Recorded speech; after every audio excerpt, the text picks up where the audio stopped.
نحمد ونصلی علی رسول الکریم اما بعد فاعوذ باللہ من الشیطان الرجیم بسم اللہ الرحمن الرحیم رب اشرح لی صدری ویسر لی امری واحلل عقدۃ من لسانی یفقہوا قولی۔ سیدھا راستہ، قرآن کا راستہ۔ سورہ آل عمران کی آیت نمبر 101 میں اللہ تعالیٰ فرماتے ہیں وَمَن يَعْتَصِمْ بِاللَّهِ فَقَدْ هُدِيَ إِلَىٰ صِرَاطٍ مُسْتَقِيمٍ، اور جو اللہ کا دامن مضبوطی سے تھامے گا وہ ضرور راہ راست پا لے گا۔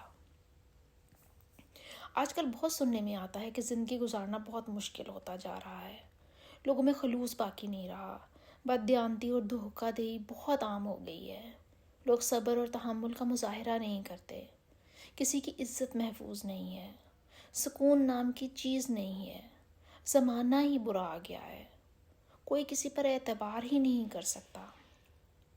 لیکن اللہ سبحانہ و تعالیٰ نے تو کہا ہے کہ زمانے کو برا مت کہو، زمانہ تو میں ہی ہوں، یعنی یہ دنیا کا نظام تو اللہ کا بنایا ہوا ہے، یہ زمانہ تو اللہ چلا رہا ہے۔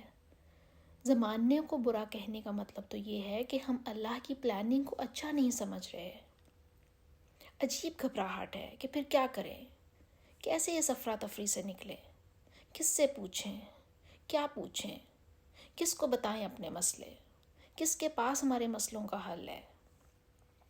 ٹھیک ہے، ہم مسلمان ہونے کی حیثیت میں اللہ پر یقین رکھتے ہیں، پر اللہ کوئی معجزہ کیوں نہیں کر دیتا کہ ہمارے مسائل خود بخود ہی حل ہو جائیں؟ ہم مسلمان ہونے کے باوجود کیوں خوار ہو رہے ہیں؟ کافروں کے پاس دین نہیں ہے تو کیا ہوا، دنیا کا آرام اور ترقی تو ہے نا۔ ہم مسلمانوں کے پاس صرف دین ہے جسے دنیا نہیں لی جا سکتی، وغیرہ وغیرہ۔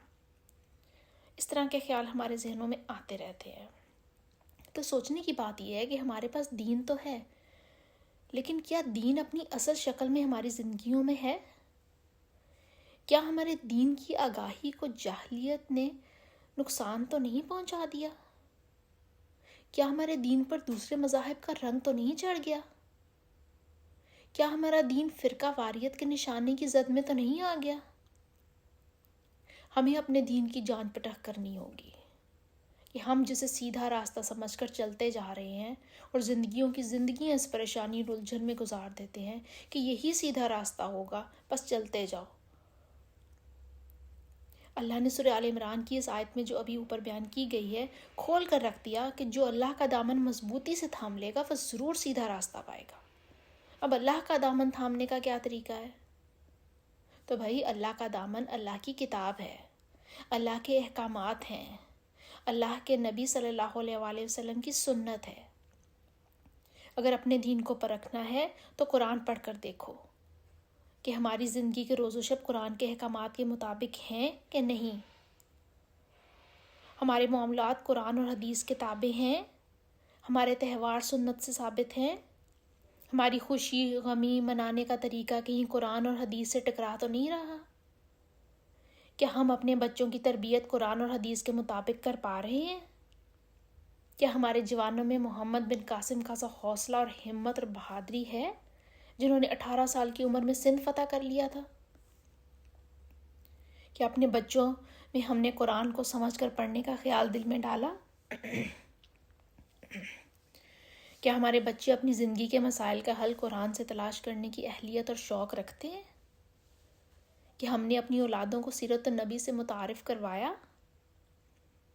کیا ہمارے بچے نبی پاک صلی اللہ علیہ وآلہ وسلم کے اخلاق اپنانے کا شوق رکھتے ہیں؟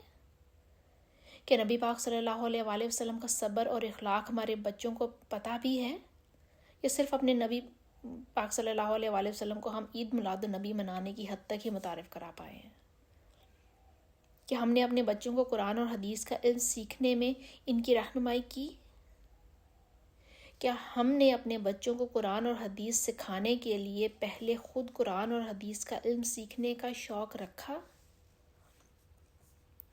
کیا ہم نے اپنے بچوں کی اسلامی تربیت کے لیے قرآن اور سنت کو اپنی زندگیوں پر نافذ کیا تاکہ ہمارے بچے ہماری طرف دیکھ کر قرآن اور سنت کے مطابق اپنی زندگی گزارنے کو درست سمجھیں؟ افسوس، ہم اس میں سے کچھ بھی نہیں کر سکے۔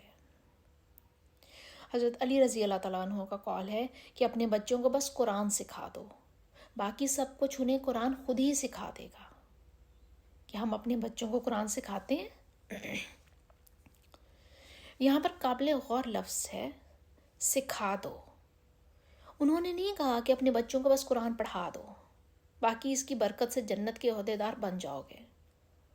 انہوں نے تو کہا ہے کہ اپنے بچوں کو قرآن سکھا دو۔ کہ ہم اپنے بچوں کو قرآن سکھا پاتے ہیں؟ کیا ہم خود قرآن سیکھنے کی کوشش کرتے ہیں؟ ہم تو قیامت والے دن یہ جواز بھی نہیں دے سکتے کہ اللہ ہمیں پتہ نہیں تھا، ساری عقل ہے، نہیں ہے تو بس یہ نہیں ہے کہ قرآن سیکھنا ہے۔ ہم تو قیامت والے دن یہ جواز بھی نہیں دے سکتے کہ اللہ ہم پڑھنا لکھنا نہیں جانتے تھے، سارے جہان کے علوم سیکھ لیتے ہیں، بس نہیں سیکھتے تو قرآن کا علم نہیں سیکھتے۔ ہم قیامت والے دن یہ جواز بھی نہیں دے سکتے کہ اللہ قرآن سیکھنے کا خرچہ برداشت سے باہر تھا۔ دنیا کی تعلیم حاصل کرنے کے لیے یا اپنے بچوں کو دلوانے کے لیے تو ہم پانی کی طرح پیسہ لوٹا دیتے ہیں، قرضہ بھی لے لیتے ہیں، سود بھی لے لیتے ہیں، بس ہمارا بچہ پڑھ لکھ جائے، دنیا میں نامور ہو سکے۔ اب بھی وقت ہے سیدھے راستے کی طرف آ جائیں، قرآن کھول لیں، قرآن کو سیکھ لیں، اپنے بچوں کو سکھا دیں۔ یہی سیدھا راستہ ہے، یہی اللہ کا راستہ ہے۔ اگر آپ کو کسی نے دعوت پر اپنے گھر بلایا ہو اور آپ پوری تیاری کے ساتھ اس کے گھر جا رہے ہوں، میزبان کے لیے تحائف بھی لے رکھے ہوں اور وقت پر سفر بھی شروع کر لیا ہو، اور آپ کو پتہ چلے کہ آپ غلط گلی مڑ گئے ہیں، یہ گلی آپ کو دعوت والے گھر نہیں لے کر جائے گی، تو آپ کیا کریں گے؟ کہ آپ چلتے رہیں گے کہ کوئی بات نہیں، کیا فرق پڑتا ہے، چلنا ہی تو ہے، کیا پتہ یہ گلی بھی کبھی نہ کبھی اس گھر پہنچ ہی جائے؟ یا پھر آپ فوراً سے واپس مڑیں گے اور سیدھا راستہ تلاش کر کے اس پر سفر شروع کریں گے؟ عقل مندی یہی ہے نا کہ واپس مڑ کر سیدھا راستہ اختیار کر لیں گے۔ تو پھر دین پر چلنے کے لیے قرآن کا سیدھا راستہ بھی اختیار کر لیں۔ ہم جس راستے پر چل رہے ہیں وہ ہمیں منزل کی طرف نہیں پہنچائے گا، تو اس سے یہ کہنا کہ چلتے جائیں گے، کبھی نہ کبھی تو منزل مل ہی جائے گی، یا ٹھیک ہی چل رہے ہوں گے، اس لاپرواہی میں مت پڑے۔ قرآن کا راستہ اختیار کر لیں، یہی اللہ کا دامن ہے جس کو مضبوطی کے ساتھ تھامنے کا اللہ نے حکم دیا ہے، اور فلاح کا راستہ بتایا ہے جو جنت کی طرف لے کر جاتا ہے۔ ابھی بھی وقت ہے، ابھی اپنے سیدھے راستے کی طرف آ جائیں۔ ابھی وقت ہے کہ اپنی اولادوں کو بھٹکنے سے بچا لیں، اپنی اولادوں کو قرآن اور سنت کا صحیح راستہ بتا دیں اور اس راستے پر چلنے کا صحیح طریقہ سکھا دیں۔ اللہ ہم سب کو قرآن سیکھنے اور اپنے بچوں کو سکھانے کی توفیق عطا فرمائے۔ آمین یا رب العالمین۔